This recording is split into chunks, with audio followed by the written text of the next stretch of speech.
গত পরশুদিন জামায়াতের আমির ডক্টর শফিকুর রহমানের সেই লালমনিরহাটের জনসভায় বিস্ফোরক মন্তব্য। ঐকমত্য কমিশনের এখন পর্যন্ত কোনো রকম ঐকমত্যে পৌঁছতে না পারে পদ্ধতিতে নির্বাচন হবে নাকি সেই পুরনো পদ্ধতিতে নির্বাচন হবে সেটি নিয়ে মতানৈক্য। চারিদিকে সন্ত্রাস, থানা লুট, এই সমস্ত বিভিন্ন কারণে এখন প্রশ্ন হচ্ছে নির্বাচন কবে হবে এবং কোন নির্বাচন প্রথম হবে। প্রথম কি হবে স্থানীয় সরকার নির্বাচন, না প্রথম হবে জাতীয় নির্বাচন? জনগণের মনে একই প্রশ্ন বারবার ঘুরপাক খাচ্ছে, কবে হবে কোন নির্বাচন? আসসালামু আলাইকুম।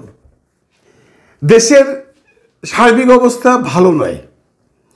আপনারা জানেন এত কিছু হচ্ছে চারিদিকে, থানা লুট, থানা দখল, সন্ত্রাসী, খুন খারাপি, পুরো পরিবারকে একসাথে নিধন করা হচ্ছে। সব কিছুর পর প্রফেসর ডক্টর মোহাম্মদ ইউনূস নির্বিকার। দেশে আমরা যতদূর জানি এখনো সেনাবাহিনী মোতায়েন আছে অফিসিয়ালি, এবং তারা ব্যারাকে ফিরে যায়নি। তারপরেও এত কিছু, এর মধ্যে চাচ্ছে নির্বাচন। আপনারা যদি বাংলাদেশের সমগ্র জনগণের কাছে দাঁড়ে যান, যে সমস্ত জনগণ কোনো পলিটিক্যাল পার্টির সাথে সম্পৃক্ত নয়, তাদের বেশিরভাগই বলবে এই মুহূর্তে নির্বাচনের কোনো প্রয়োজন নেই। আমরা প্রফেসর ডক্টর মোহাম্মদ ইউনূসকে আরও কিছুদিন দেখতে চাই। সেটা কেউ বলে 5 বছর, কেউ বলে 10 বছর, কেউ বলে আজীবন। প্রশ্ন সেখানটায় নয়। প্রফেসর ডক্টর মোহাম্মদ ইউনূস 5 বছর, 10 বছর, আজীবন ইচ্ছা করলেই থেকে যেতে পারবেন না। কিছু নিয়মকানুন আছে ভাই। সরকার যদি এভাবে থেকে যায় তাহলে বহির্বিশ্ব থেকেও চাপ আসবে। একটি নিয়মতান্ত্রিক পদ্ধতিতে সরকারকে অবস্থান করতে হবে। বর্তমান সরকার একটি নিয়মতান্ত্রিক পদ্ধতিতে এসছেন, যদিও অনেক দুর্বৃত্তরা বলে বেড়ান এই সরকার অবৈধ সরকার, কিন্তু আসলে কি এটা অবৈধ সরকার? না বন্ধুরা, প্রফেসর ডক্টর মোহাম্মদ ইউনূসের সরকার অবৈধ নয়, উনি বৈধ সরকার। কিন্তু উনি ইচ্ছা করলে আজীবন এইভাবে সরকার প্রধান হিসেবে থাকতে পারবেন না। এই জন্য কিছু প্রক্রিয়া আছে। আমরা সেই প্রসঙ্গে আলোচনা লাইভা করলাম। আমরা আসুন সামনে দেখি নির্বাচন কবে হবে।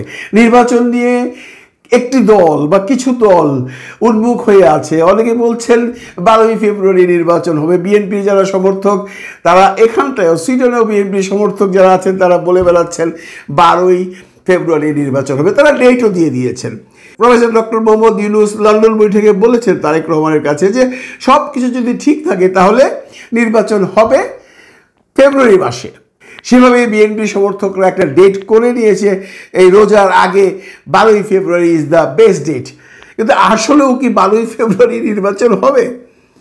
আমি কেন, অনেক নির্বাচন বিশেষজ্ঞরা বলছেন, অনেক রাজনীতিবিদরা বলছেন, অনেক সাংবাদিকরা বলছেন, অনেক নেটিজেনরা বলছেন, অনেক রাজনীতিক পণ্ডিতরা বলছেন 12ই নির্বাচন তো দূরের কথা, জুনে হবে কিনা সেটাও সন্দেহ।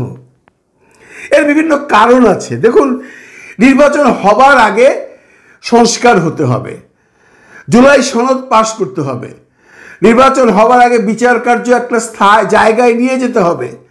এর কোনোটাই কি হচ্ছে? একমাত্র বিচার কার্য কিছুটা অগ্রগতি হয়েছে। জুলাই সনদ দিয়ে এখনো কেউ জানে না জুলাই সনদ 5ই আগস্ট বা 8ই আগস্টে যেটা করার কথা সেটা করবে কিনা। অলরেডি এনসিপি বলে দিয়েছে প্রয়োজনে তারা সরকারের বাইরে এসেই জুলাই সনদ ঘোষণা করবেন, এবং এরপর যে পরিবেশ পরিস্থিতি হবে সেটা কোন দিকে মোড় নেবে আমরা কেউই জানি না। সংবিধান সংশোধন করবার ব্যাপারে যে ঐকমত্য কমিশন আছে সেখানটায় কোনো সুরাহা হচ্ছে না। একদল বলছে এইটা, একদল বলছে ওইটা। সংবিধান সংশোধনীর যে বর্তমান প্রধান আছেন ডক্টর আলী রিয়াজ, যদিও উনি ভাইস প্রেসিডেন্ট, উনি বলেছেন আমি কোনো আশার আলো দেখছি না।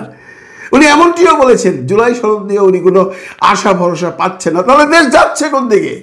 তাহলে কি আমরা সেই আগের জায়গায় আছি, নাকি আপনারা যারা এই নির্বাচন চাচ্ছেন না, যারা ঐকমত্য চাচ্ছেন না, যারা সন্ত্রাসী করছেন, তারা কি এভাবেই থাকতে চান? এতে করে লাভটা কি? আমরাও চাই দেশে একটা নির্বাচন হোক, সুষ্ঠু নির্বাচন হোক। প্রফেসর ডক্টর মোহাম্মদ ইউনূসও চায়। এর জন্য দরকার সুষ্ঠু পরিবেশ। সেটা কি বাংলাদেশে আছে?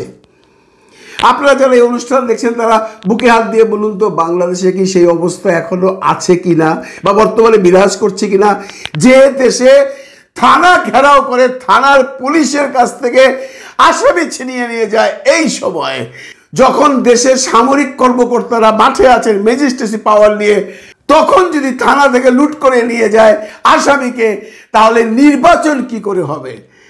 এই নির্বাচনে কত হাজার মানুষ খুন হবে যদি এই প্রশাসন থাকে। তাহলে কি করতে হবে? এর উত্তর কেউই জানে না। যে দলগুলো নির্বাচন চাচ্ছে সেই দলগুলোর উচিত দেশকে একটা স্থিতিশীল পরিবেশে আনা, সেই দলগুলোর উচিত সেই ঐক্যমতে পৌঁছা, সেই দলগুলোর উচিত সংস্কারের একটা জায়গায় নিয়ে যাওয়া, বিচার কার্যে সাহায্য করা। তাহলে যত শীঘ্র সম্ভব তত শীঘ্রই নির্বাচন হওয়া সম্ভব। কিন্তু আমরা এর কোনো পরিবেশ পরিস্থিতি কিচ্ছু দেখতে পাচ্ছি না। দিন দিন পরিবেশ পরিস্থিতি খারাপের দিকে যাচ্ছে।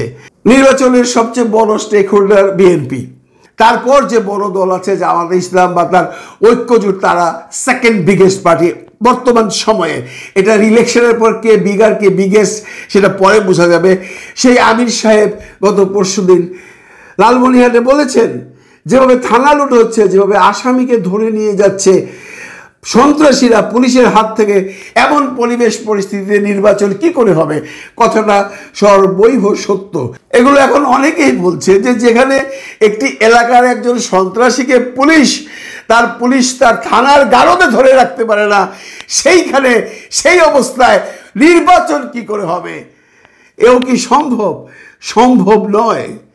জুলাই সনদ নিয়ে রাস্তায় যে ছেলেগুলো এই আন্দোলন করেছিল, তারা সেই কবে থেকে জুলাই সনদ পাশ করবার ব্যাপারে সরকারের সাহায্য চেয়েছিল। একসময় তারা নিজেরা ঘোষণা দেবার কথাও বলেছিল, কিন্তু সরকার বলেছিল সর্বদলের ঐকমত্যের পরে আমরা নিজেরাই সেটা ঘোষণা করব।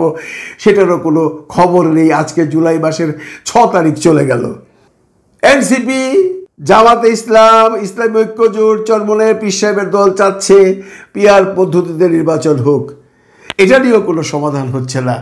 পিআর পদ্ধতি হোক বা যে সিস্টেম বর্তমানে আছে জাতীয় সংসদে এফটিপিটিতে, সেখানে হোক, যেভাবেই হোক, জনগণ নির্বাচন চায় কিনা সেটা জনগণের কাছে যদি আপনারা জিজ্ঞাসা করেন, আমি প্রথমেই বলেছি বাংলাদেশের এক গোষ্ঠী জনগণ যারা বিভিন্ন রাজনৈতিক দলের সাথে সম্পৃক্ত, তারা ব্যতীত কেউ এই মুহূর্তে নির্বাচন চায় না। তারা চায় দেশে স্থিতিশীল পরিবেশ আসুক, তারপর নির্বাচন হোক। নির্বাচন চায় না এমন মানুষ কেউ নেই। সবাই চায় তার ভোটাধিকার রক্ষা করতে, সবাই চায় তার ভোট অধিকারকে কাজে লাগাতে, কিন্তু তার জন্য যে পরিবেশ দরকার সেটা কি বর্তমানে বাংলাদেশে আছে? মোটেও নেই। এর জন্য কি করতে হবে আমরা কেউই জানি না। তবে আমরা একটা জিনিস মার্ক করছি, প্রফেসর ডক্টর মোহাম্মদ ইউনূস নির্বিকার। এ থেকে আমরা ধরে নেব আকাশে কালো মেঘ জমেছে, যে কোনো সময় বৃষ্টি আসতে পারে, ঝড় আসতে পারে, তুফান আসতে পারে, এবং সেই তুফানে সব লণ্ডভণ্ড করে দিতে পারে। এমনটি ভাবলেও ভুল হবে না। ভালো থাকবেন সবাই, ভালো লাগবেন সবাইকে। আল্লাহ হাফিজ।